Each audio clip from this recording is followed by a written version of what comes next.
तो आओ मेरे भाई शुरू करते हैं। यहाँ पर कैसे कहा गया, क्या कहा गया, पढ़िए ज़रा।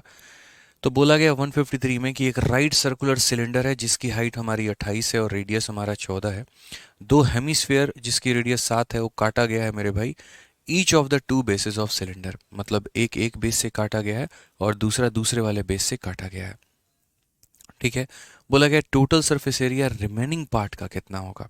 अब ये बहुत इंपॉर्टेंट हो जाता है। इसकी कटिंग किस तरीके से है तो देखो, जैसे मानो तुम्हारे पास ये सिलेंडर है, ठीक है भाई, और ये सिलेंडर है, तो ये सिलेंडर है बेलन, और ये बेलन में क्या कहा गया, तो बोला गया है कि आपने दो हेमिस्फेयर काटा है, दो अर्धगोले काटे हैं। ठीक है, पहला अर्धगोला आपका यहाँ पर है, ये देखो यहाँ पे, और इसको इस तरीके से आपने काट के निकाल दिया। ये पार्ट ही कट करके आपने निकाल दिया पूरा का पूरा ये पार्ट। और दूसरा जो अर्धगोला है वो आपने यहाँ पर कट करके निकाला है। और निकालने के बाद में यहाँ पर बोला गया है कि रिमेनिंग जो पार्ट है ना, वो रिमेनिंग पार्ट का टोटल सरफेस एरिया कितना है। अब आप यहाँ पर समझो एक बात को लेकर, रिमेनिंग पार्ट का टोटल सरफेस एरिया आप कैसे निकालोगे। तो उसके लिए सबसे पहले देखना होगा कि देखो यहाँ पर रिमेनिंग पार्ट हमारा ऊपर में कितना बचता है। तो ये हमारा एक रिमेनिंग पार्ट हो जाता है ऊपर में, और हमें जो है यहाँ पर ये फोकस करना है पूरा का पूरा तरीके से, अगर हम देखें यहाँ पर तो। ठीक है। अब ये रिमेनिंग पार्ट के बारे में हम थोड़ा जानकारी प्राप्त करते हैं। इसका 2D फिगर, सिर्फ 2D मॉडल हम आपको इसके ऊपर वाले पार्ट का दिखा रहे हैं। तो ऊपर वाला पार्ट यहाँ पे, ये ऊपर वाला जो पार्ट है ना, ये आपको यहाँ पर दिखाया जा रहा है सामने से एकदम, जैसे मैं कैमरा इसके ऊपर लाके ऊपर वाली चीज़ को दिखा रहा हूँ। तो ऊपर में ऐसा एक सर्कल था और एक ऐसा पार्ट मेरे भाई कट चुका है। यानी जो बचा है वो कौन सा पार्ट बचा है, तो ये वाला पार्ट बचा है। ये वाला पार्ट मेरे भाई ऊपर में बचा हुआ है। उसी तरीके से अगर हम नीचे में बात करें तो नीचे में भी हमारा कुछ ऐसा ही है, ये पार्ट हमारा बचा हुआ है। तो जैसे कि मैंने कल आपको कहा था कि हम जो है कभी भी अगर मानो एक तरीके से कोई भी सरफेस को निकालते हैं तो हमारा सरफेस एरिया बढ़ जाता है। जैसे आपने आइसक्रीम वाले को देखा होगा, आइसक्रीम वाला क्या करता है, एक जार लेकर आता है, और जार में से उसके पास एक ऐसा मशीन होता है जिसको अगर वो घुमा के ऐसे नचा दे तो एक एक तरीके से हेमिस्फेयर निकल जाता है। और जब हेमिस्फेयर निकलता है तो वहाँ उस पार्ट पर गड्ढा हो जाता है।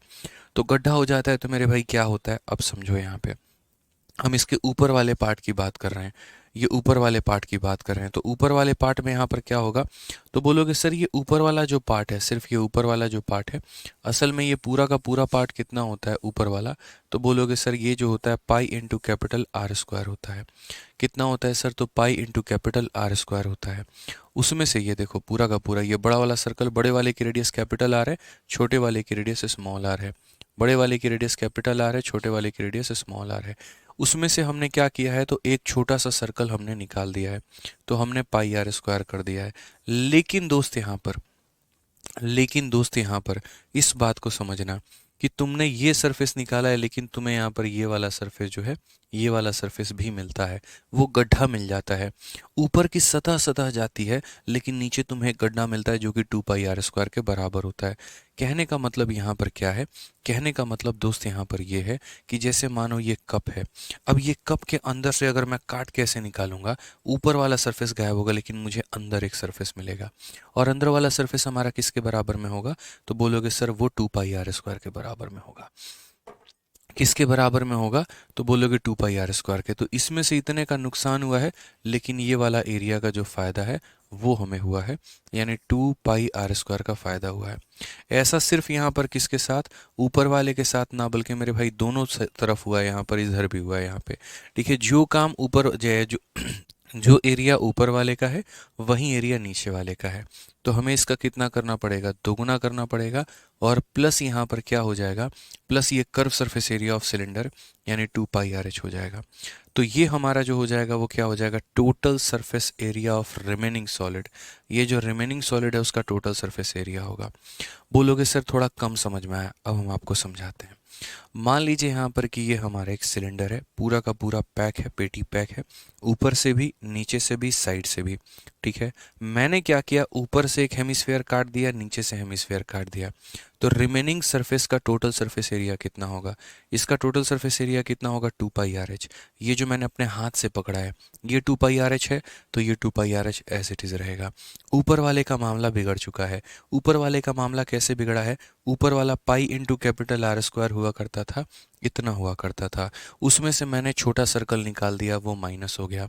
छोटा सर्कल निकाला तो अंदर एक कर्व सरफेस मुझे मिला जिसकी वैल्यू 2 पाई r² है। इसमें से इतने का नुकसान होता है, इतने का फ़ायदा होता है। समझ रहे हो यहाँ पे? कोई दिक्कत की बात है? तो ये मैंने एक सरफेस के लिए लिख दिया। अगर ऐसा ऊपर है तो ऐसा ही नीचे है, इसीलिए मैंने इसका कितना गुना लिख दिया है, तो इसका मैंने जो है यहाँ पे 2 गुना लिख दिया है। तो यहाँ पर मैं आपको दिखाता हूँ, जैसे देखो आपको थोड़ा सा शायद कुछ इंटरनेट से हमें हेल्प मिल जाए। तो हेमिस्फेयर, ठीक है, कट फ्रॉम, टूटा फूटा कैसे कैसे भी सर्च करके यहाँ पे दिखाता हूँ। एग्जैक्टली मिल गया अपने को। मैं यही चीज़ आपको दिखाना चाह रहा था मेरे भाई।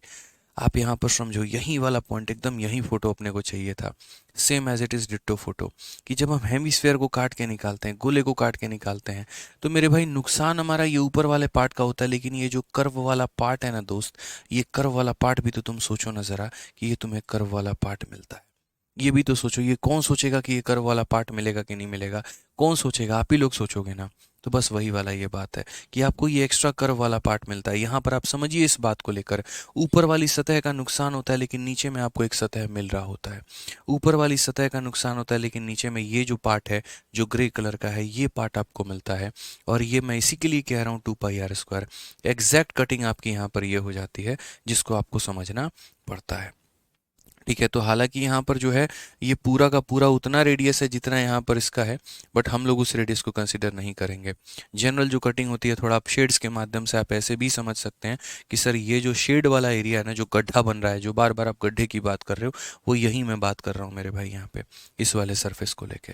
थोड़ा और हम डिटेल में मैं आपको बता देते हैं। जैसे यहाँ पर देखिए दो दो हेमिस्फेयर काटे गए हैं, तो ये जो दो नीचे पार्ट बन रहे हैं वो हमें मिलता है। तो यही बात हमने यहाँ फोटो के अंदर में बनाया हुआ है, जो कि आप समझ सकते हैं कि सर ऊपर वाले का नुकसान हुआ है लेकिन नीचे में एक हमको क्या मिला है, तो एक शेडेड पार्ट हमें मिला है। नीचे में हमें क्या मिला है, तो शेडेड पार्ट मिला है। मैं कोशिश करता हूँ इसको थोड़ा और बढ़िया जो है बनाने की, इस फोटो को अभी थोड़ा सा कोशिश करता हूँ, ताकि देखो चीज़ें समझ में आनी बहुत ज़रूरी है। मुझे अक्सर ऐसा लगता है कि वो पढ़ना किस काम का जहाँ पर हम चीज़ों को रट रहे हों और समझे ही नहीं।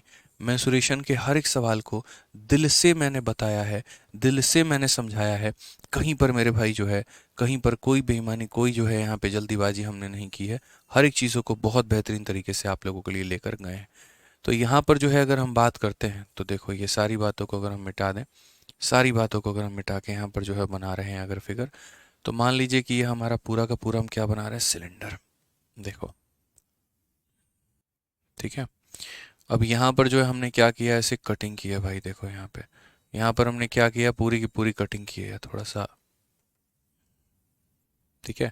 अब यहाँ पर जो है दोस्त, यहाँ पर क्या हुआ है, तो कटिंग हो गया है। अब ये जो कटिंग हुआ है ना, एक तरफ से तुमने जो गड्ढा निकाला है, तो सिर्फ इस एक गड्ढे का सरफेस देखो, ये सरफेस तुम्हें नया प्राप्त होगा।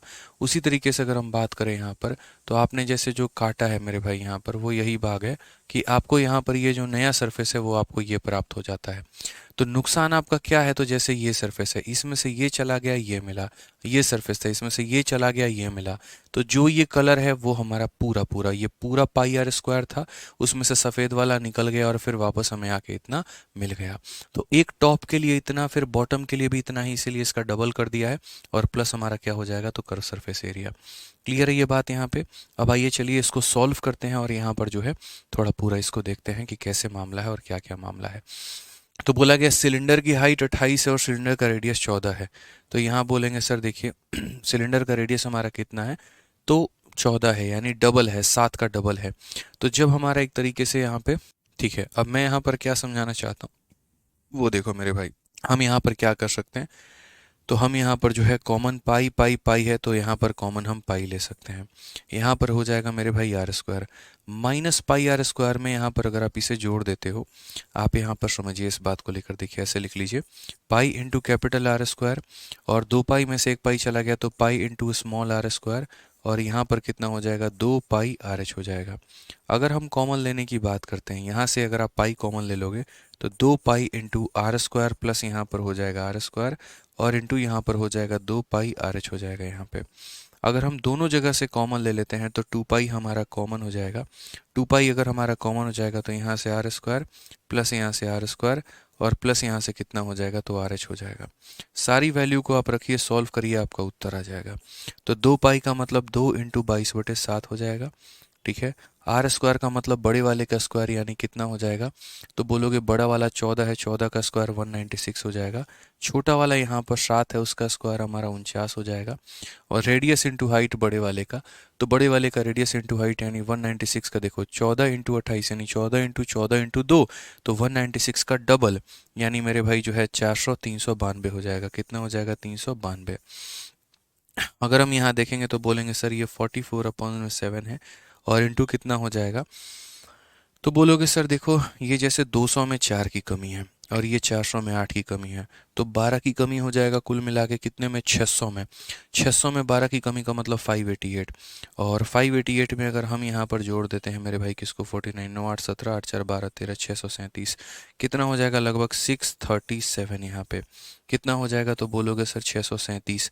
7 से काटोगे 7 9 63 और 7 एकम 7, 44 का 1 गुना 44 का 4, 4 5 में, और 44 का 9 गुना कितना, 9 चौके 36, 6 3 हाथ में 9 चौके 36 और 3 39, 396 और 4 यहाँ पर 400, 4004 ये हमारा करेक्ट आंसर है। नहीं, सही लिखा है कि गलत लिखा है, 4004 ही आएगा मेरे भाई। सारे ऑप्शंस हमारे गलत हैं, ये सारे ऑप्शंस हमारे गलत हैं, आप लोग सही कर लीजिए। 4004 जो होगा यहाँ पर ये हमारा करेक्ट आंसर होगा। ठीक है, समझ गए मेरी बातों को। यहाँ पर जैसे पाई आर स्क्वायर में से इतना घटा के इतना जोड़ दिया, इतना हो गया 2 pi are square, 2 pi are square में 1 घटा दो, 1 पाई आर स्क्वायर हो गया, 2 पाई आर एच हो गया। 2 पाई यहाँ से देखो कॉमन, पाई यहाँ से कॉमन ले लिया, R square plus R square हो गया और इतना हो गया। 2 पाई कॉमन ले लोगे, R square plus R H, 2 × pi की वैल्यू 22/7 है, कैपिटल आर की वैल्यू यहाँ पर तुम्हारा 14 है, तो 14 का स्क्वायर 196, छोटा वाला आर 7 है तो 7 का स्क्वायर हमारा इतना हो जाएगा।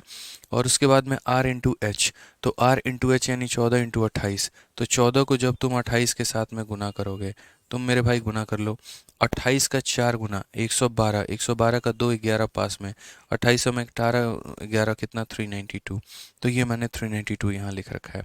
तुम जोड़ लो, 2 9 11 6 17 7 9 और 4 13, 13 और 9 22 21 का 3, 2 पास में 3 और 1 4 और 2 6 हमारा बिल्कुल 7 9 63, 7 एकम 7 सही है। मल्टीप्लाई करने में भी कोई दिक्कत नहीं है। ठीक है, तो सारे ऑप्शंस क्या हैं यहाँ पर, गलत हैं। तो क्लियर हो गया ये बात यहाँ।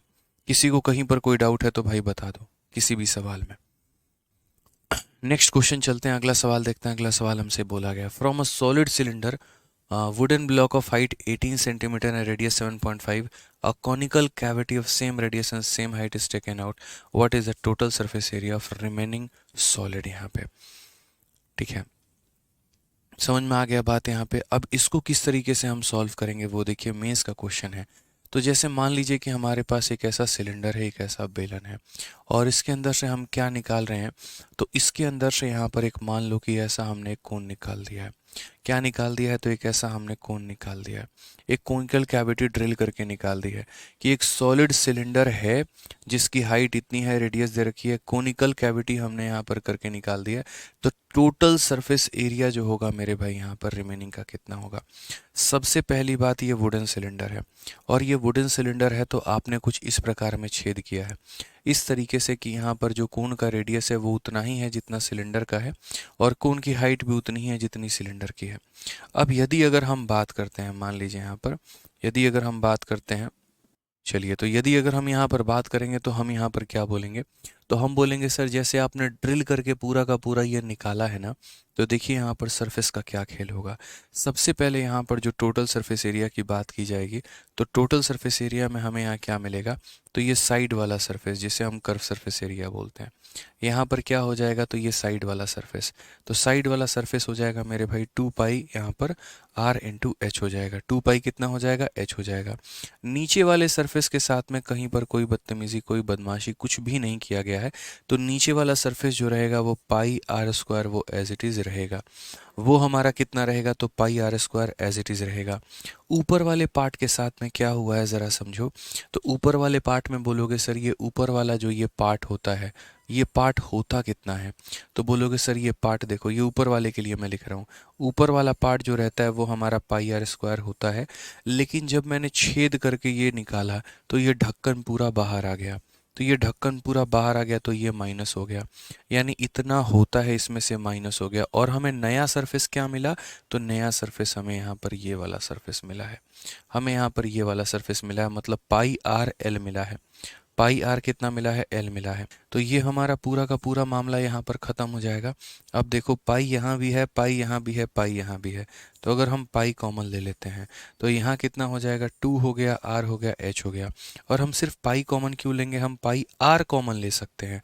पाई आर यहाँ है, तो अगर हम पाई आर कॉमन लेते हैं तो आप ही मुझे बताओ 2 इंटू एच हमारा कितना होगा, 2h हो जाएगा। पाई आर स्क्वायर में से एक आपने आर ले लिया तो एक आर बचा हुआ है, पाई आर में से पाई आर ले लिया तो हमारा एल बचा हुआ है। अब यहाँ देखेंगे तो बोलेंगे सर पाई की वैल्यू को कहीं पर भी नहीं लेने की बात की है, सारे ऑप्शन हमारे पाई में है तो पाई में रहने दीजिए। रेडियस की जगह पर आप देखिए तो रेडियस हमारा कितना है, तो 7.5 है, तो हम यहाँ पर 7.5 ले लेंगे, यहाँ पर 7.5 ले लेंगे। हाइट का हमें क्या करना है, तो हाइट का हमें डबल करना है, हाइट का हमें डबल करना है। हाइट 18 है तो 18 का डबल 36 हो जाएगा। रेडियस हमारा फिर से बोलूँगा कितना है, तो 7.5 है। अब मामला यहाँ पर स्लैंट हाइट पे आके फंस जाता है कि स्लैंट हाइट तुम्हारा कितना होगा। तो यहाँ पर ज़रा इस ट्रायंगल को देखना दोस्त, यहाँ पे जो तुम ये ट्रायंगल देख रहे हो ना, राइट एंगल ट्रायंगल, मैं इस राइट एंगल ट्रायंगल की बात कर रहा हूँ। यहाँ पे मेरे भाई रेडियस मेरा कितना है, तो बोलोगे रेडियस आपका 7.5 है, और यहाँ पर हाइट हमारी कितनी है, 18 है। आपको ऐसा नहीं लग रहा कि कुछ गड़बड़ हुआ है, बोलोगे क्या सर, मैं बताता हूँ मेरे भाई। ये 15 यहाँ पर जो है उसका ट्रिपलेट है। बोलोगे सर कैसे ट्रिपलेट है, देखो कई सारे तरीक़ों से आप यहाँ ट्रिपलेट बना सकते हो। जैसे मानो इसका दशमलव हटाओगे, आप इन दोनों का रेशियो लो, एक बार आप 18 का और 7.5 का रेशियो लो, तो यहाँ पर जब दशमलव हटाओगे नीचे तुम्हारा 10 आएगा। 5 से काटोगे तो 15 बार में, 5 से काटोगे 2 बार में, ये जब तुम यहाँ भेजोगे तो ये तुम्हारा, अच्छा ये हो गया। उसके बाद 3 से काटोगे 6 बार में, 3 से काटोगे 5 बार में, मल्टीप्लाई करोगे तो 12 और 5 बन रहे हैं। किस रेशियो में है, तो 12 और 5 में है। यानी यदि हम इसका रेशियो लेने में आ जाए तो बोलेंगे सर ये 12 है और ये हमारा कितना है, तो ये हमारा 5 है। या ऐसे भी कह लीजिए सर ये 12 का 1.5 गुना है, ठीक है, ये हमारा 5 का 1.5 गुना है। तो पहली बात, 5 और 12 मिलकर 13 के साथ में ट्रिपलेट बनाते हैं। रेशियो लेने का तरीका बहुत ही बेहतरीन तरीके से समझा रखा है। अगर ये 5 है और अगर ये 12 है तो 2000% ये कितना होगा, 13 होगा। अगर ये 5 है, ये 12 है, तो ये कितना होगा, 13 होगा। आज यहाँ 5 का 1.5 गुना दिया गया है, 12 का 1.5 गुना दिया गया है, तो फिर 13 का यहाँ पर क्या दिया जाना चाहिए, तो 13 का भी 1.5 गुना, यानी 13 में उसके आधे को जोड़ दो, 13 में उसके आधा 6.5 को जोड़ दो तो 19.5 हो जाएगा।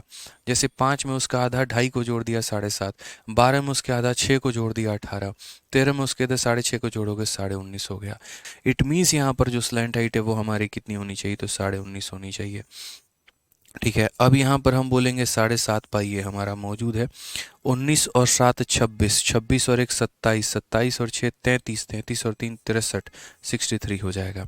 मल्टीप्लाई करना है तो आप यहाँ मल्टीप्लाई कर सकते हैं और उसके बाद में तब अपना उत्तर लेकर आ सकते हैं, ठीक है। तो कैसे मल्टीप्लाई करोगे, तो बोलोगे सर देखो 63 का 7 गुना, 7 तिरके 21, 7 छक 42 और 2 44, 441 हो गया सर, ठीक है। और उसके बाद 63 का आधा कितना हो जाएगा, तो तुम्हारा लगभग 31.5, 31.5 का डबल 62 और 63, 31.5 और यहाँ पे, ठीक है। तो 0.5 हो गया, 1 1 2 4 3 7, मतलब 472.5। तो क्या आ जाएगा मेरे भाई, 472.5 पाई जो होगा वो हमारा करेक्ट आंसर होगा, ऑप्शन नंबर सी। इस संख्या का 7 गुना कर दिया, इस संख्या का आधा कर दिया और जोड़ दिया मैंने, ये सीधा सीधा मेरे भाई आंसर हमारा आ गया। अब चलो आ जाओ नेक्स्ट वाले पार्ट पर चलते हैं। अगला सवाल यहाँ देखते हैं, अगला सवाल क्या बोला गया है। कहा गया एक राइट सर्कुलर कोन है जिसको एक क्यूब के अंदर में इंसर्ट किया गया है 9 सेंटीमीटर का, और वो मैक्सिमम स्पेस को ऑक्यूपाई कर रहा है, ठीक है। What is the ratio of volume of cube to cone. तो यहाँ पर सबसे पहले कल ही मैंने आपको ये पार्ट पढ़ाया था और ये पूरा समझाया था मैंने आपको कि जैसे दोस्तों मान लो यहाँ पर तुम्हारे पास क्या है, तो मान लो तुम्हारे पास यहाँ पर क्यूब है। क्या है दोस्त, यहाँ पर क्यूब है। तो एक लंब वृत्तीय शंकु 9 सेंटीमीटर भुजा वाले घन में अंकित है जो अधिकतम संभव स्थान घेरता है। घन के आयतन का शंकु के आयतन के साथ अनुपात क्या है। Right circular cone is inscribe in a cube of side इतना ऑक्यूपाइंग अ मैक्सिमम स्पेस। तो जैसे यहाँ पर अगर हम इसको थोड़ा सा फिगर को अगर हम बनाएं, या हम सीधा सीधा नेट से जो है वो उठा लेते हैं, थोड़ा सा हमें बढ़िया फोटो मिल जाएगा यहाँ पे, ठीक है। ये देखिए यहाँ पे, तो जैसे मान लीजिए बोला गया कि एक राइट सर्कुलर कोन को हमने इंस्क्राइब किया हुआ है, ठीक है, तो ये हमने एक राइट सर्कुलर कोन को यहाँ पर क्या किया, तो इंस्क्राइब कर दिया है। देखते चलो भाई। ठीक है, ये सारे फालतू के डेटा हैं, हटा दो इन्हें। चलिए, अब यहाँ पर मेरे भाई बन गया ना पूरा का पूरा ये सवाल आपका, कि एक राइट सर्कुलर कोन को आपने एक क्यूब के अंदर में साइड किया है। क्यूब की साइड हमारी 9 सेंटीमीटर है। वो मैक्सिमम स्पेस जितना हो सकता है वो पूरे लेने की कोशिश है कोन की। तो volume of cube to volume of cone हम कैसे करेंगे। यहाँ पर मैं हमेशा इस बात को बोलते रहता हूँ, हमेशा जीवन भर आपको ये बात सिखाया है कि जब भी आप रेशियो की बात करते हो तो ये भुजा के मान की कोई भी आवश्यकता नहीं होती है। इसका यहाँ पर साइड 2 है, किसका साइड 1 है कि 9 है कि 50 है, इससे हमें कोई भी फर्क नहीं पड़ता है। इससे हमें कोई भी फर्क मेरे भाई जो है वो नहीं पड़ता है। तो जब हमें इससे कोई फर्क नहीं पड़ता है तो हम यहाँ पर क्या करेंगे, तो हम यहाँ पर बोलेंगे सर बात ऐसा है, हम अपने हिसाब से ले लेते हैं। हम अपने हिसाब से क्या ले लेते हैं, तो हम अपने हिसाब से यहाँ पर ये जो साइड है, ये पूरी की पूरी साइड को हम कितनी मान लेते हैं, पूरी साइड हमारी 2 है। अगर ये पूरी साइड 2 है तो ये 2 का मेरे भाई आधा है, यानी ये कितना है, 1 है। ये क्यूब है तो जितनी इसकी लंबाई होगी उतनी ही इसकी चौड़ाई होगी और उतनी ही इसकी ऊंचाई भी होगी। तो यानी साइड 2 है, ब्रेथ 2 है और हाइट भी 2 है। तो यहाँ पर ये वैल्यू कितनी हो जाएगी, ये हमारी 2 हो जाएगी। तो हमें बस यहाँ पर क्या करना था, क्यूब के साइड को 2 सेंटीमीटर मानना था। इसको 2 सेंटीमीटर मानते, चौड़ाई भी 2 निकल कर आ जाती है, ऊंचाई भी 2 निकल कर आ जाती है। इसका मेरे भाई यहाँ पर ये आधा होता है। ये भी आपको पढ़ा रखा है कि एक स्क्वायर के अंदर में जो आप सर्कल बनाते हो तो सर्कल की जो रेडियस होती है वो साइड की आधी हो जाती है। अब यहाँ पर समझते चलो हमने यहाँ पर क्या क्या बताना है। तो हमें वॉल्यूम ऑफ क्यूब बताना है और वॉल्यूम ऑफ कोन बताना है। तो वॉल्यूम ऑफ क्यूब और रेशियो हमारा क्या करेंगे, वॉल्यूम ऑफ मेरे भाई यहाँ पर कोन करेंगे। तो क्यूब की वॉल्यूम जो होगी वो यहाँ पर साइड का क्यूब हो जाएगी और कोन की वॉल्यूम जो होगा वो 1/3 पाई आर स्क्वायर एच हो जाएगा। अगर हम यहाँ साइड का देखते हैं तो यहाँ 2 का क्यूब कितना हो जाएगा, 8 हो जाएगा। यहाँ पर 1/3 ले लो, पाई का मान तुम 22/7 ले लो, आर का स्क्वायर तो 1 का स्क्वायर तुम 1 ले लो और एच का मतलब 2 ले लो। ठीक है, अब आगे यहाँ देखो कितनी चीज़ों को तुम काट सकते हो। तो जैसे 2 को काटोगे तो तुम्हारा 4 कटेगा और 2 से काटोगे तो 11 बार में, 2 से काटोगे तो मेरे भाई 2 बार में। 7 × 3 21 × 2 हमारा 42 हो जाएगा और यहाँ पर तुम्हारा सिर्फ और सिर्फ कितना रहेगा, 11।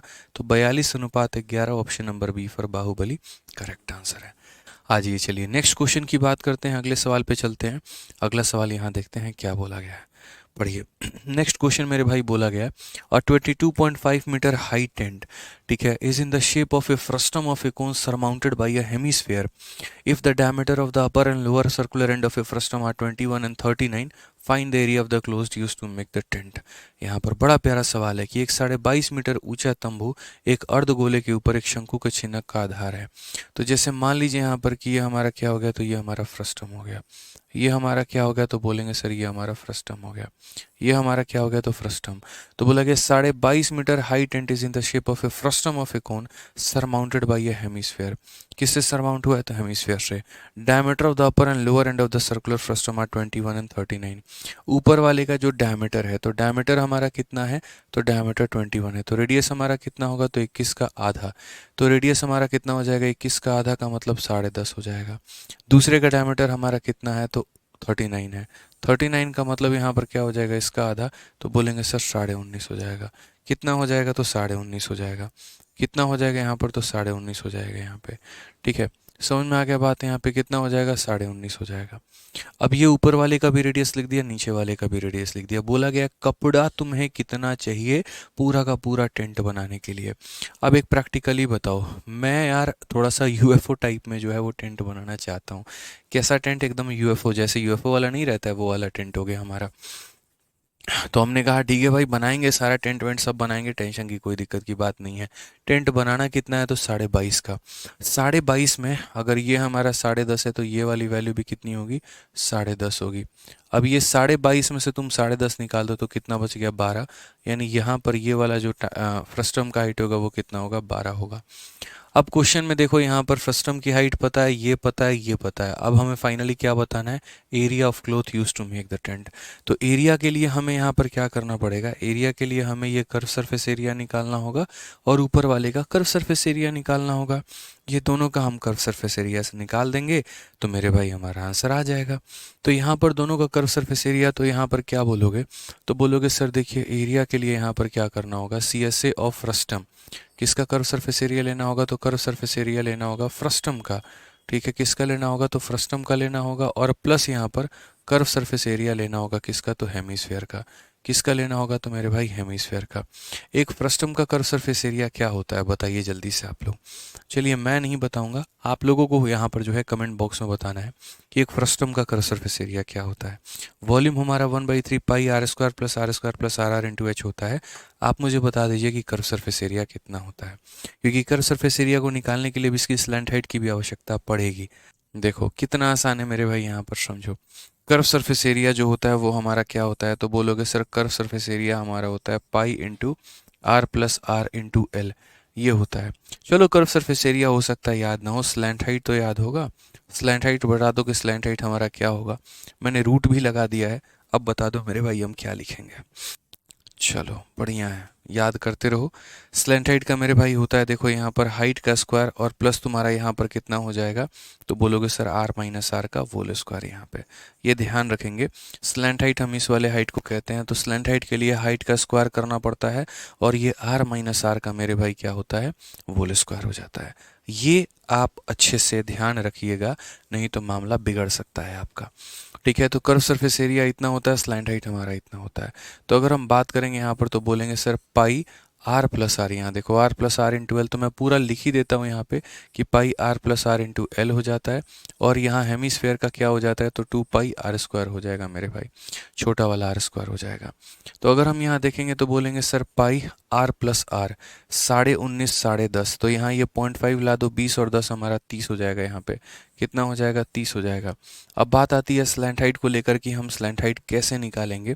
तो स्लैंट हाइट के लिए आप यहाँ पर देख लीजिए, हाइट आपका कितना है ओरिजिनल, तो बोलोगे सर 12 है, तो 12 का स्क्वायर 144 हो जाएगा।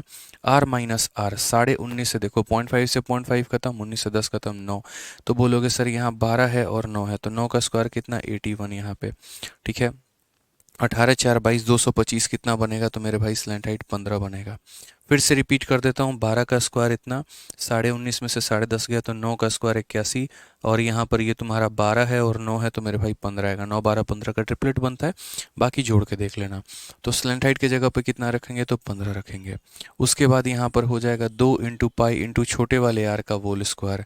तो छोटा वाला जो तुम्हारा आर होगा वो कितना होगा मेरे भाई, तो बोलोगे तुम यहाँ पर से छोटे वाले कार का वोल स्क्वायर देखो, 5 इंटू 5 25 और 110, यहाँ पर इसका जब हम वोल स्क्वायर करेंगे तो 110.25, ये सारा हमने आपको बता रखा है कि सर 5 का स्क्वायर 25 होता है और 10 इंटू 11 110 होता है।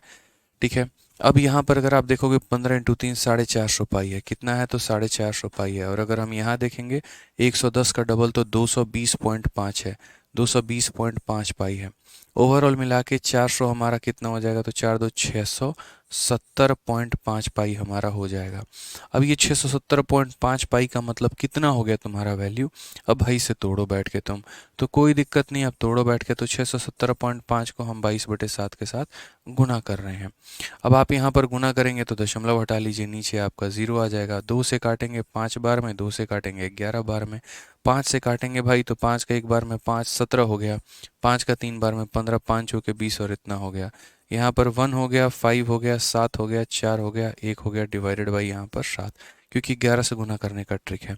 7 का 2 गुना 14, 7 का 1 गुना 7, फिर यहाँ पर 7 का 7 गुना 49, और यहाँ पर इतना सही इतना बटे 2, तो 2107 सही 2 बटे हमारा 7, option number D for Devasena correct answer है। तो ये छोटी सी बात को आपको समझना होता है परीक्षा के दौरान में, छोटी छोटी जगह जहाँ कैलकुलेशन मिस्टेक हो सकती है वो हमें करनी नहीं है कहीं पर किसी भी प्रकार की, और अपने सवालों का सही उत्तर देना है। आ जाओ चलो नेक्स्ट 157 नंबर क्वेश्चन देखिए क्या बोला गया है। A solid toy is in the shape which is a combination of a cylinder cone and hemispherical ball. The cylinder contribute to 50% of the total volume of toy, the cone contribute 20% of the volume, find the ratio of contribution in terms of volume of cone, cylinder and hemisphere. ठीक है, आसान भाषा में कहें तो एक खिलौना है जो मेरे भाई इस आकार में है कि which is a combination of a cylinder, cone and hemispherical ball. तो मान लेते हैं यहाँ पर ये सिलेंडर है, ठीक है। उसके बाद यहाँ पर क्या हो गया, तो उसके बाद मेरे भाई यहाँ पर ये कोन भी हो गया, इसके ऊपर मैं ऐसे लगा दिया, और यहाँ पर ये जो है हमने क्या लगा दिया, तो ये हमने एक तरीके से हेमिस्फेयर लगा दिया। तो एक खिलौना इस आकार में है कि बीच में सिलेंडर है, नीचे हमारा ये हो गया, ऊपर हमारा ये हो गया। बोला गया है यहाँ पर कि सिलेंडर को जो है यहाँ पर वॉल्यूम कितना है, तो सिलेंडर के पास जो वॉल्यूम है वो 50% पूरे वॉल्यूम यहीं होल्ड करके रखता है। कोन के पास कितना वॉल्यूम है, तो 20% है। तो 100% में 50% इसके पास, 20% इसके पास, तो इसके पास कितना हो जाएगा, 30% हो जाएगा। कितना हो जाएगा, तो 30% हो जाएगा। तो क्वेश्चन में हमसे क्या बोला है, रेशियो ऑफ कंट्रीब्यूशन ऑफ, पहले यहाँ कोन बोला है, फिर उसके बाद सिलेंडर बोला है, फिर हेमिस्फेयर बोला है, तो इनके वॉल्यूम का रेशियो बताना। तो बोलोगे 20%, फिर उसके बाद यहाँ पर 50%, और फिर उसके बाद यहाँ पर 30%। ठीक है, तो यहाँ पर 0%, 0%, 0% खत्म, तो हो जाएगा 2:5:3। यहाँ पे 2:5:3, ऑप्शन नंबर सी का होना प्यार है, करेक्ट आंसर होगा। ठीक है, आ जाओ अब यहाँ पर नेक्स्ट जो हमारा टाइप है वो हमारा क्या है, जो नेक्स्ट हमें पढ़ना है वो किसके बारे में पढ़ना है, तो अब आगे हमें जो है वो प्रिज्म के बारे में पढ़ना है, और प्रिज्म के बाद में हमारा नेक्स्ट जो होगा वो पिरामिड होगा। मेंसुरेशन के जितने आड़े टेढ़े सवाल थे सिलेंडर के ऊपर, कोन के ऊपर, क्यूब के ऊपर, या जितने भी तरह के सवाल थे सारे के सारे मेरे भाई हो चुके हैं ख़त्म। अब हमें यहाँ पर उतना सवाल करने की आवश्यकता नहीं है।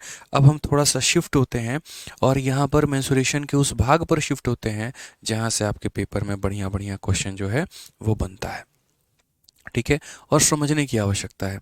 तो देखो पूरे मेंसुरेशन में जितने भी फिगर हो गए उनमें से कुछ हमारे क्या होते हैं, तो प्रिज्म होते हैं, कुछ हमारे पिरामिड होते हैं, और कुछ ना ही प्रिज्म होते हैं ना ही पिरामिड होते हैं। यानी जितने भी हमारे 3D फिगर आप देख रहे हो, ठीक है, तो 3D फिगर में यहाँ पर क्या है, कहानी समझना मेरी बात को। मैं ये नहीं बोलूँगा सारे 2 कैटेगरी में डिवाइड होते हैं, बिल्कुल भी नहीं। कुछ हमारे क्या होते हैं, तो प्रिज्म होते हैं, ठीक है, और यहाँ पर कुछ हमारे क्या होते हैं, तो बोलोगे सर कुछ हमारे पिरामिड होते हैं, और यहाँ पर मेरे भाई फिर क्या हो जाएगा, तो फिर यहाँ पर कुछ हमारे अदर ऑब्जेक्ट हो जाएंगे जिनको ना प्रिज्म कह सकते हैं ना हम पिरामिड कह सकते हैं।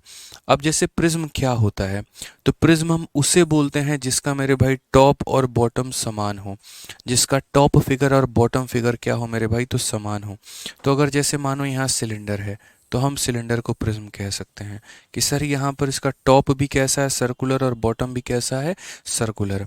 यहाँ पर जैसे मान लीजिए कि हम क्यूब के बारे में पढ़ते हैं, तो क्यूब भी अपने आप में क्या है, तो प्रिज्म है। यहाँ पर कि इसका टॉप भी अगर मानो स्क्वायर है तो बॉटम भी क्या होगा, स्क्वायर होगा। ठीक है, कल के दिन आपको इसको भी प्रिज्म कह सकते हो। जैसे मानो किसी का भी सरफेस देखो, जैसे सारा केस मेरे भाई सरफेस के ऊपर में डिपेंड करता है। जैसे मैं आपको कई सारे प्रिज्म बना के दिखाता हूँ। अगर मान लीजिए कि ऊपर वाला सर्कल ट्रायंगुलर है, ऊपर वाला फेस मेरे भाई ट्रायंगुलर है, तो नीचे वाला भी क्या होगा, ट्रायंगुलर। तो इस एंड से इसको जोड़ो, इस एंड से इसको जोड़ो, इस एंड से इसको जोड़ो, लो तुम्हारा प्रिज्म बन के तैयार है। अगर ऊपर वाला फेस तुम्हारा स्क्वायर की तरह है, ये लो, अगर ऊपर वाला फेस मेरे भाई तुम्हारा स्क्वायर की तरह है तो नीचे वाला भी स्क्वायर की तरह ही होगा। फिर उसके एक एक वर्टेक्स को एक एक वर्टेक्स के साथ जोड़ो, ये प्रिज्म बन के तैयार है। अगर तुम्हारा ऊपर वाला सरफेस हेक्सागन है, क्या है मेरे भाई, यहाँ पर हेक्सागन है, षष्ठभुज है, तो नीचे वाली भुजा भी क्या होगी, हेक्सागन ही होगी। और यहाँ पर ये भी क्या होगा, एक एंड से दूसरा एंड, एक एंड से दूसरा एंड, इसको इसके साथ में, इसको इसके साथ में, इसको इसके साथ में, ये भी तुम्हारा एक प्रिज्म होगा। ठीक है, अगर तुम्हारा ऊपर वाला सरफेस ऐसा ऐसा है, सर्कुलर है, तो नीचे वाला फेस भी सर्कुलर होगा, और इसको इसके साथ में जोड़ेंगे तो ये भी क्या कहलाएगा, प्रिज्म कहलाएगा। क्लियर है ये बात यहाँ पे। तो ये सारे के सारे क्या हो जाएंगे, सारे के सारे प्रिज्म हो जाएंगे, सारे के सारे क्या हो जाएंगे, प्रिज्म हो जाएंगे यहाँ पे। यानी जिसका टॉप और जिसका बॉटम क्या हो, सेम हो, तो वहां पर हम उसे प्रिज्म मानते हैं। तो ये क्लियर हो गया, मतलब जिसका टॉप और जिसका बॉटम सेम हो, जिसका टॉप और बॉटम सेम हो, टॉप और बॉटम सेम हो, टॉप और बॉटम सेम हो, तो उसे हम बोलते हैं प्रिज्म। ठीक है, उसे हम क्या बोलते हैं, प्रिज्म बोलते हैं मेरे भाई। पिरामिड क्या होता है, तो पिरामिड यहाँ पर ये होता है कि नीचे का तुम्हारा बॉटम कैसा भी हो कोई फर्क नहीं पड़ता है। यहाँ पर जैसे मानो नीचे अगर ट्रायंगुलर फेस है तो कुछ मत करो, एक पर्टिकुलर एक पॉइंट डिसाइड करो और हर जगह से जो है रेखा लाके धागा लाके यहाँ जोड़ दो, यहाँ से धागा लाके जोड़ दो, यहाँ से धागा लाके जोड़ दो, यहाँ से धागा लाके जोड़ दो, ये तुम्हारा पिरामिड हो गया। अगर मान लो कि तुम्हारे पास स्क्वायर वाला बेस है मेरे भाई, तो स्क्वायर वाला बेस हो गया। एक जगह डिसाइड कर लो, ये भी आके यहाँ मिलेगा, ये भी आके यहाँ मिलेगा, ये भी आके मिलेगा, ये भी आके मिलेगा, ये एक तुम्हारा पिरामिड हो गया। अगर तुम्हारे मन में इच्छा है तो एक काम करो मेरे भाई, बेस को तुम सर्कुलर ले लो। क्या ले लो, यहाँ पर एक सर्कुलर बेस ले लो, एक पॉइंट डिसाइड कर लो, यहाँ से भी धागा ला के जोड़ो, यहाँ से भी धागा ला के जोड़ो, और ये तुम्हारा कोन हो गया। ये भी क्या है, पिरामिड है। तो यानी जहाँ पर सारे ऊपर और बॉटम के सरफेस सेम होते हैं उसे प्रिज्म कहते हैं, और जहाँ पर दोस्त हमारा क्या हो जाता है, नीचे का सरफेस कुछ और रहे और यहाँ ऊपर में सारे आके एक जगह पर जुड़ जाएंगे, तो वो हम क्या बोलेंगे, तो उसे हम यहाँ पर पिरामिड बोलते हैं। किस कैटेगरी में डालते हैं, तो पिरामिड के कैटेगरी में। जैसे नीचे अगर मान लो कल के दिन हेक्सागन भी है, इस बात से कोई भी फर्क नहीं पड़ता। एक पॉइंट डिसाइड करो, यहाँ से धागा, यहाँ से धागा, यहाँ से धागा, यहाँ से धागा, ये भी धागा और ये भी धागा, सारे आकर क्या बनाएंगे, पिरामिड बनाएंगे। तो बेसिकली अगर हम बात करें तो मुझे नहीं लगता कि यहाँ पर अब आपको आज के बाद जीवन में प्रिज्म और पिरामिड में कोई दिक्कत होगा। अब कुछ बच्चों का यहाँ पर ये सवाल हो जाता है कि सर यहाँ पर कुछ फिगर हो गए, जैसे यहाँ पर हेमिस्फेयर हो गया। सर ये हेमिस्फेयर हमारा क्या है, सर ये जो हेमिस्फेयर हम लोग पढ़ते हैं, ये हेमिस्फेयर क्या है, प्रिज्म है कि पिरामिड है। ये आपका सवाल हो गया सर स्फेयर हमारा क्या है, तो ये अदर फिगर में आते हैं, यहाँ ना प्रिज्म होते हैं ना ये पिरामिड होते हैं। क्लियर हो गया ये बात यहाँ पे। तो प्रिज्म की परिभाषा और पिरामिड की परिभाषा इसके फिगर में ही छिपी हुई है, और मुझे नहीं लगता कुछ कहने की आवश्यकता है। इनफैक्ट यहाँ पर प्रिज्म का एक जनरल फॉर्मूला होता है, और उस फॉर्मूले को यदि तुम अप्लाई करोगे तो यहाँ पर किसी के लिए भी जो है फॉर्मूला आप निकाल सकते हो। उसी तरीके से पिरामिड का एक जनरल फॉर्मूला होता है, और यदि आप उस फॉर्मूले को अप्लाई करोगे तो आप मेरे भाई यहाँ पर किसी के लिए भी कोई भी यहाँ पर जो है फॉर्मूला बना सकते हो। देखो अब जनरल फॉर्मूला क्या होता है, तो मैं आपको समझाता हूँ। दोनों के लिए मैं एक ही बात में यहाँ पर समझा दूंगा, कहीं कोई परेशानी आपको नहीं आएगी, एक ही बार में, ठीक है। तो सबसे पहले हम प्रिज्म के बारे में समझते हैं। प्रिज्म का वो जनरल फॉर्मूला क्या है जिसके बारे में इतनी चर्चा चल रही है। जैसे अब तक आप लोग अलग अलग पढ़ते चले आए, क्यूब के लिए आपने अलग फॉर्मूला याद किया, ठीक है, सिलेंडर के लिए आपने अलग फॉर्मूला याद किया, इसके लिए अलग फॉर्मूला याद करोगे, इसके लिए अलग फॉर्मूला याद करोगे, बिल्कुल भी नहीं। हम जीवन में कभी भी ऐसा काम आपको नहीं करने देंगे, कभी भी ऐसा काम मेरे भाई नहीं करने देंगे आप लोगों को, ठीक है। तो हम यहाँ पर कैसे करेंगे वो देखिए। तो आप बोलेंगे सर देखो यहाँ पर करना कुछ नहीं है, छोटी छोटी बातों का क्या करना है, ध्यान रखना है, और वो कैसे है क्या है वो भी समझ लो यहाँ पे। जैसे यहाँ पर हो गया ना अपना, अरे यार ये क्या हो रहा है। अब जैसे मानो ये सारे प्रिज्म है ना, मैं सिर्फ एक फॉर्मूला बना रहा हूँ और उस फॉर्मूले को हम आपसे रिलेट भी करवा देंगे। यदि आपको प्रिज्म का फॉर्मूला याद रखना है तो प्रिज्म का फॉर्मूला याद करने के लिए अपने मन में आप सिलेंडर मान लो कि सिलेंडर एक हमारा प्रिज्म है, जो सिलेंडर के साथ हुआ है वही प्रिज्म के साथ हो जाएगा। तो सिलेंडर के साथ सबसे पहले एक सिलेंडर का कर्व सरफेस एरिया कितना होता है, तो सिलेंडर का कर्व सरफेस एरिया मेरे भाई 2πRh होता है, ठीक है। एक सिलेंडर का टोटल सरफेस एरिया कितना होता है, तो टोटल सरफेस एरिया का मतलब कर्व सरफेस एरिया और प्लस यहाँ पर क्या हो जाएगा, तो 2 × 2πr²। देखो यहीं पर होता है ना, मैं पूरा लिख दे रहा हूँ, टेंशन मत लो यहाँ पे सारी बातें। तो बोलोगे सर यहाँ पर क्या हो जाएगा, तो बोलोगे सर टोटल सरफेस एरिया का मतलब क्या होता है, कर्व सरफेस एरिया और प्लस 2 × बेस का एरिया, ठीक है। यहाँ पर एक नीचे और एक ऊपर, यानी 2 × कितना हो जाएगा, तो बेस का एरिया हो जाएगा, ठीक है। ये हमारा सिलेंडर का, और वॉल्यूम हमारा सिलेंडर का कितना होता है, πr² होता है। अब बस ये आपको सिलेंडर याद है, आप सिलेंडर से ही पूरा का पूरा प्रिज्म को रिलेट कर सकते हो। तो प्रिज्म के लिए सबसे पहला पॉइंट कि एक प्रिज्म का कर्व सरफेस एरिया, वक्र पृष्ठ क्षेत्रफल जो है यहाँ पर वो कितना होता है, तो 2πr × h, 2πr × h। ये 2πr क्या है, तो बोलोगे सर 2πr का मतलब इसका सरकमफेरेंस, 2πr का मतलब सरकमफेरेंस, और सरकमफेरेंस का मतलब पेरीमीटर, क्योंकि सर्कल के लिए सरकमफेरेंस इस्तेमाल करते हैं लेकिन ट्रायंगल के लिए सरकमफेरेंस तो नहीं बोल सकते। यहाँ पर जैसे बेस ट्रायंगल है तो सरकमफेरेंस तो नहीं बोल सकते, यहाँ पर बेस स्क्वायर है तो सरकमफेरेंस तो नहीं बोल सकते। यानी यहाँ पर पेरीमीटर इनटू हाइट, यानी कभी भी जीवन में कर्व सरफेस एरिया निकालना है किसी भी प्रिज्म का, तो यहाँ पर क्या करोगे, तो बोलोगे सर उसके पेरीमीटर को उसके हाइट के साथ गुना कर दिया जाए, उसके पेरीमीटर को उसके हाइट के साथ क्या किया जाए, गुना किया जाए। ठीक है, जो भी नीचे का पेरीमीटर है उसके पेरीमीटर को हाइट के साथ गुना कर दो, कर्व सरफेस एरिया निकल जाएगा। उसके पेरीमीटर को हाइट के साथ गुना कर दो, कर्व सरफेस एरिया निकल जाएगा। दोस्तों प्रिज्म और पिरामिड वो पार्ट होते हैं जो लोग भूल जाते हैं, जो नहीं पढ़ते हैं, उन्हें टफ लगता है, और जिस दिन मेंस में आ गया ना तो भाई साहब बहुत पीछे ढकेल देगा। एक सवाल 3 नंबर का और गलत हो गया ना तो 4 नंबर जाते हैं, और 4 नंबर में तो हजारों हजारों के रैंक में पीछे फेंके चले जाओगे। इसीलिए मेरे भाई वो चीज़ तैयारी करो जो लोग छोड़ देते हैं, क्योंकि उसमें कम से कम आप बाकी लोगों से तो आगे हो जाओगे। नहीं तो पता चलेगा औरों के जितने नंबर आए आप उसी भीड़ में शामिल हो, औरों का जो गलत हो रहा है आपका भी वही गलत हो रहा है, क्या फ़ायदा मेरे भाई। तो पढ़ के जाओ ना, 2 क्लास ही तो लगने, एक आज और एक कल, और उसके बाद टॉपिक खत्म। ठीक है, तो कर्व सरफेस एरिया, पेरीमीटर और हाइट हो जाएगा। उसके बाद में नेक्स्ट अगर हम पॉइंट बात करते हैं तो कर्व के बाद में हम बात करेंगे टोटल सरफेस एरिया को लेकर। तो total surface area as it is उठा के लिख दो कि sir curve surface area plus यहाँ पे ये पूरा एज इट इज़ मेरे भाई, कोई ज़रूरत ही नहीं है अलग से याद करने की। लाइए और ला के यहाँ पे लिख दीजिए, लीजिए हम इसको डिलीट कर देते हैं, यहाँ पे इसकी ज़रूरत ही नहीं है मेरे भाई। ये जो है ना टोटल सरफेस एरिया, तो total surface area as it is होगा कि टोटल को निकालने के लिए कर्व में यहाँ पर बेस के एरिया को दोगुना जोड़ दीजिए। अब बोलोगे सर कैसे, देखो दोस्त यहाँ पे जैसे मानो अगर तुम्हें इसका टोटल सरफेस एरिया निकालना है तो कर्व तो ले लेना और बेस के एरिया का डबल जोड़ देना। यहाँ पर भी कर्व ले लेना और बेस के एरिया का क्या कर देना, डबल जोड़ देना। अगर तुम्हारा बेस मेरे भाई स्क्वायर के फॉर्मेट में है तो स्क्वायर का एरिया का डबल, बेस हेक्सागन है तो हेक्सागन के एरिया का डबल, बेस सर्कल है तो सर्कल के एरिया का डबल। जिस तरीके से तुम्हारा बेस है उस तरीके से मेरे भाई यहाँ पर करो। और जो लास्ट आता है वो यहाँ पर क्या आता है, तो वॉल्यूम निकल कर आता है। लास्ट जो आता है वो क्या निकल कर आता है, वॉल्यूम। वॉल्यूम का मतलब आयतन। तो वॉल्यूम अगर आप देखेंगे तो पाई आर स्क्वायर है, पाई आर स्क्वायर, इसको कंपेयर करो। पाई आर स्क्वायर का मतलब यहाँ पर एरिया ऑफ बेस, तो area of base into height. Volume हमारा कितना हो जाएगा, तो बोलोगे area of base into height. सीधी सीधी बात है, ये बेस का एरिया है और ये हाइट है, तो यहाँ रिलेट करने के लिए एक जनरल फॉर्मूला बनाने के लिए क्या बोलोगे, area of base into height मेरे भाई। एरिया ऑफ बेस इनटू क्या हो जाएगा, हाइट हो जाएगा।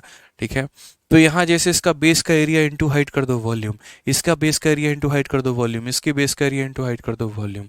तो यहाँ पर जो है सारी बातें समझ गए कि सर प्रिज्म निकालना है, प्रिज्म का कर्व सरफेस एरिया, तो कर्व सरफेस एरिया निकालना है तो पेरीमीटर को हाइट के साथ। कितना प्यारा है देखो, समझो।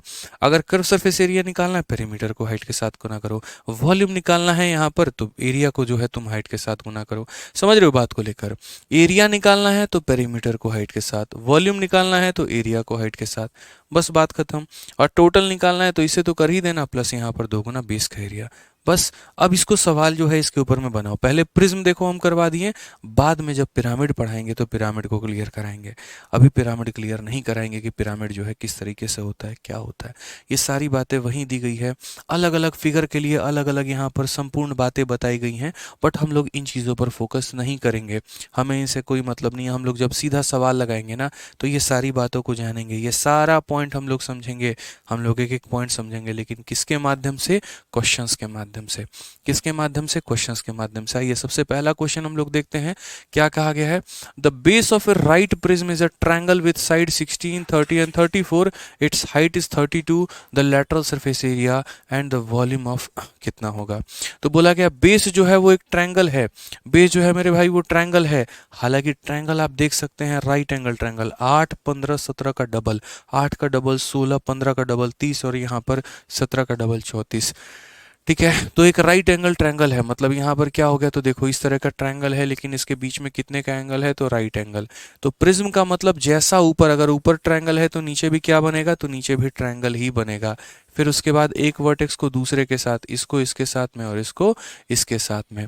अब क्वेश्चन में क्या बोला गया, तो बोला गया कि the base of a right prism is a right triangle, ये is a triangle with side 16, 30 and 34। ये भुजा 16 है, ये भुजा 30 है और ये भुजा 34 है।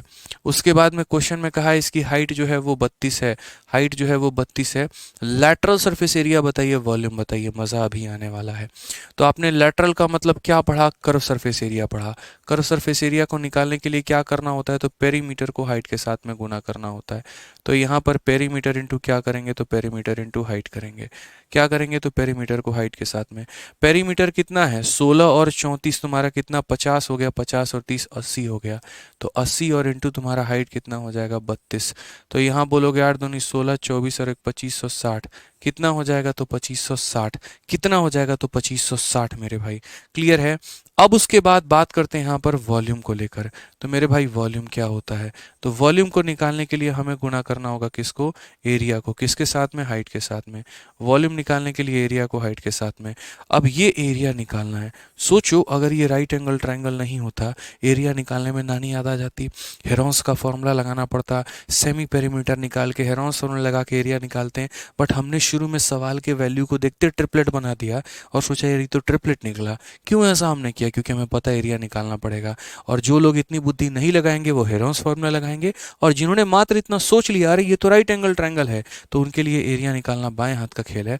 फिर राइट एंगल ट्रायंगल का एरिया कितना होता है, तो half into perpendicular into base, तो बोलोगे हाफ इंटू 16 इंटू 30। और मेरे भाई यहाँ पर हाइट कितना है, तो हाइट तुम्हारा 32 है। यहाँ 2 से काटो तो 16 बार में, तो बोलोगे सर देखो 16 इंटू 16, 16 का स्क्वायर, 16 का स्क्वायर 256, 256 का 30 गुना, मल्टीप्लाई कर लो, 3 छक 18, 8 3 पचे 15, 16 6 3 दूनी 6 1 7, 7680। कौन सा ऑप्शन है मुन्ना, 2560 और 7680, option number D for Devasena. अब ये क्वेश्चन देखो, base of a prism is a right angle triangle, खुदे से बोल दिया लो, राइट एंगल ट्रायंगल है, साइड 9 12 15 है, वॉल्यूम हमारा इतना, हाइट कितना होगा, खुद से ही बोल रहा है सब कुछ।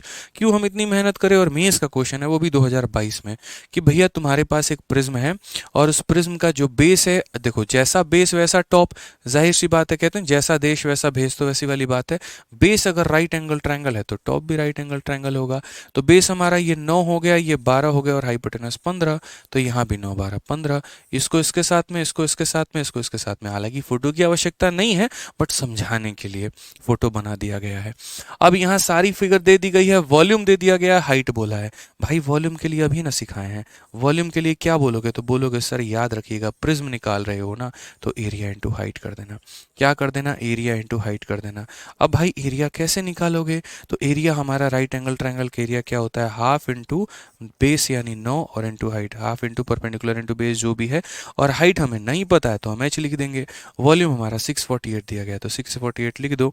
लो भाई तुम सॉल्व कर लो, 12 9 108, 108 का 6 गुना हमारा है, 6 इंटू 2 हमारा 12 हो जाएगा, हाइट की वैल्यू निकल जाएगी। लो इतना आसान सवाल तो है, क्यों रटे यार हम चीज़ों को लेकर, क्यों फॉर्मूला याद करें बताओ। समझ के बातों को लेकर ना, तो कहीं भी रटना है कहीं कुछ नहीं रटना है, कोई प्रिज्म में कुछ भी रटने की आवश्यकता नहीं, ना प्रिज्म में रटवाएंगे ना पिरामिड में। ठीक है, आ जाओ चलो नेक्स्ट क्वेश्चन देखो। The base of a right prism is a triangle with side 20 21 and 29। भैया फिर से राइट एंगल ट्रायंगल 20 21 और 29 ट्रिपलेट बनाते हैं।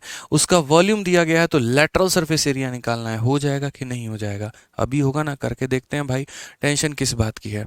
तो मेरे भाई यहाँ पर क्वेश्चन में क्या बोला गया है, कि तुम्हारा बेस एक ट्रायंगल है और अपने बुद्धि का इस्तेमाल करो कि ये ट्रायंगल कैसा ट्रायंगल है, राइट एंगल ट्रायंगल है।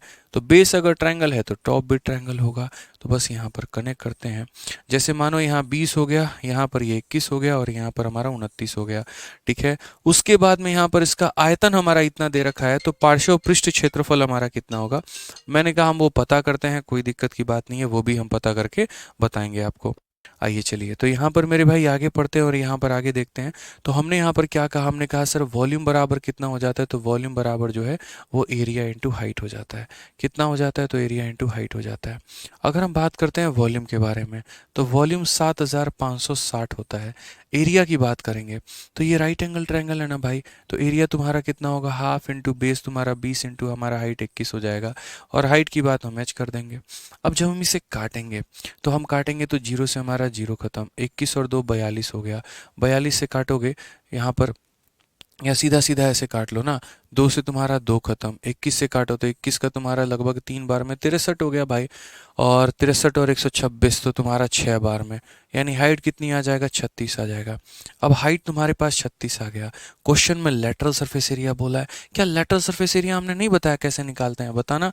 तो बोलोगे बिल्कुल बताओ सर, तो भाई बताओ ना कर्व सरफेस एरिया कैसे निकालते हैं। तो पेरीमीटर को हाइट के साथ गुना करना होता है, पेरीमीटर कितना है, 29 और 31 50 हो गए, 50 और 20 हमारा 70 हो गया, और 70 को तुम्हें हाइट के साथ यानी 36 के साथ गुना करना है, तो 7 छक 42, 7 तिरके 21 और 4 25, 2520 हमारा करेक्ट आंसर। कौन सा ऑप्शन है भाई? ऑप्शन नंबर सी।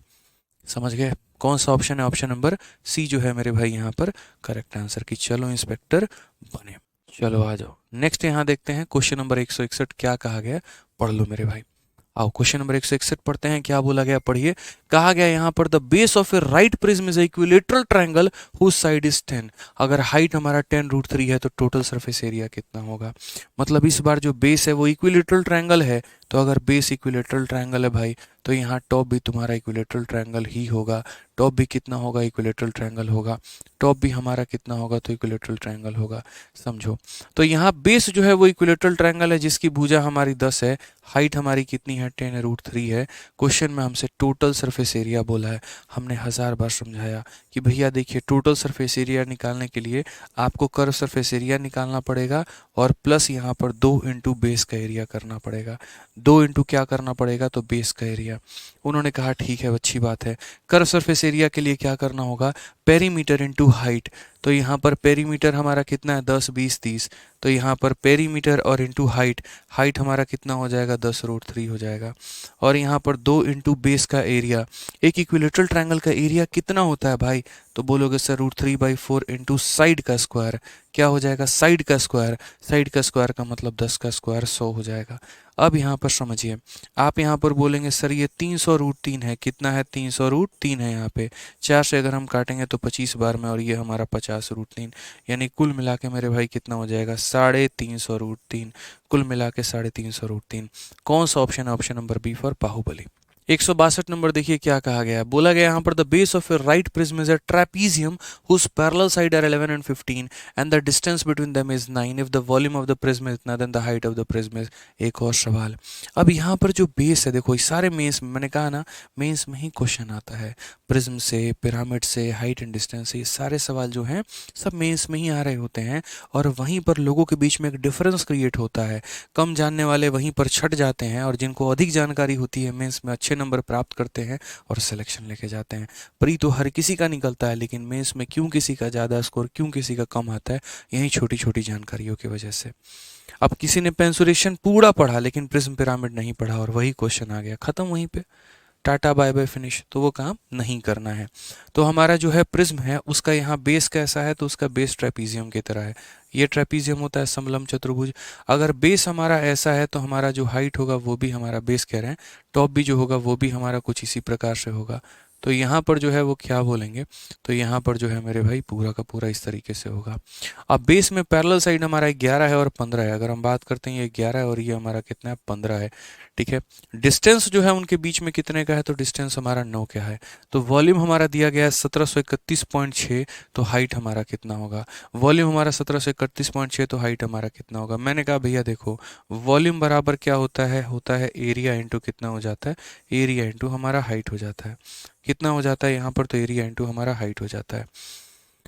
ठीक है। वॉल्यूम हमारा कितना होता है? तो एरिया इंटू हाइट होता है। अब अगर हम वॉल्यूम की बात करते हैं तो वॉल्यूम हमारा हो जाएगा 1731.6। एरिया हमारा कितना होगा? तो half into sum of parallel side. तो सम ऑफ पैरेलल साइड कितना होगा? तो half into 26 and into distance between them. Distance हमारा कितने का है? तो 9 का है। ठीक है।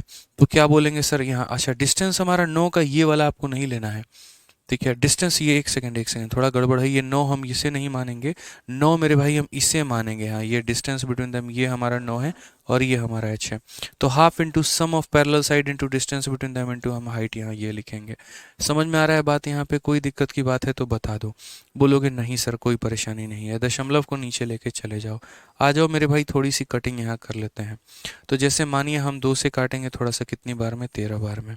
9 से अगर हम काट लेते हैं तो 9 से बोलेंगे 9 का 1 गुना 9 हो गया, और 9 का 9 गुना 81 हो गया, 9 का 2 गुना 18 हो गया, 9 का 4 गुना 36 हो गया।